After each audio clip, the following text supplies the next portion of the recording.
Class 10 आज के video में चैप्टर 14 प्रोबेबिलिटी के इंपॉर्टेंट एग्जांपल्स देख रहे हैं। देखिए स्टूडेंट, एग्जांपल 6 पेज नंबर 208 पे इसमें कहा गया है कि सविता एंड हमीदा दोनों फ्रेंड्स हैं। उनकी प्रोबेबिलिटी फाइंड आउट करनी है जब उनका डिफरेंट डेट्स हो बर्थडे की और सेम डेट हो बर्थडे की।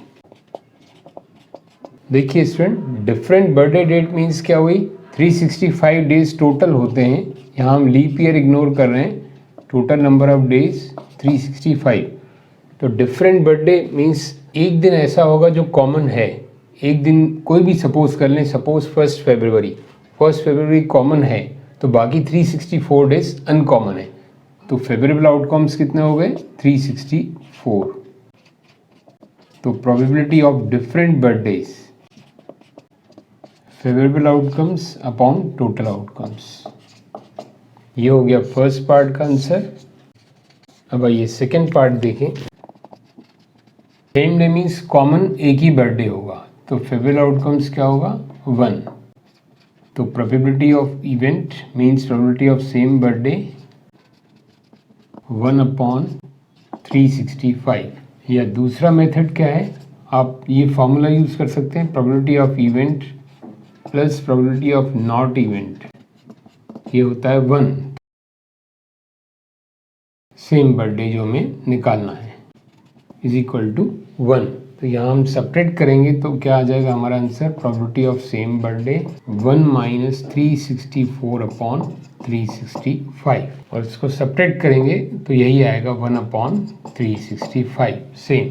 तो आप किसी भी मेथड से कर सकते हैं, either you of this method by formula और direct. Answer of second part. Now example 9 page number 210। इसमें कहा गया है कि हरप्रीत 2 कॉइन से टॉस करती है, 1 rupees coin and 2 rupees coin से। तो हमें प्रोबेबिलिटी निकालनी हो जब एटलीस्ट 1 हेड आए, कम से कम 1 हेड हो। तो देखिए student, 1 rupee coin and 2 rupee coin, तो टोटल आउटकम्स जो हो जाएंगे, एक बार हेड हेड का चांस है, फिर टेल टेल का चांस है, फिर एक कॉइन का हेड तो दूसरे का टेल, फिर दूसरे का टेल तो पहले वाले का हेड। तो टोटल आउटकम्स हो गए 4। Number of total outcomes 1 2 3 4। यहाँ ध्यान से समझिए, एटलीस्ट का इंग्लिश में मतलब क्या है, कम से कम।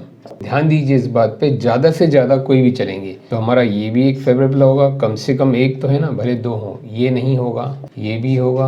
और तो एटलीस्ट 1 हेड वाले कितने हैं हमारे पास फेवरेबल, तो नंबर्स आर 3। तो probability of at least 1 head, favourable outcomes 3 total outcomes 4। This is the answer. यहाँ स्टूडेंट एक इंपॉर्टेंट पॉइंट है, नोट करिए कि यहाँ 1 रुपी एंड 2 रुपी कॉइन कहा गया है। क्वेश्चन ये भी आ सकता है कि एक ही कॉइन से 2 बार टॉस किया है तो भी सेम फंडामेंटल यूज होगा।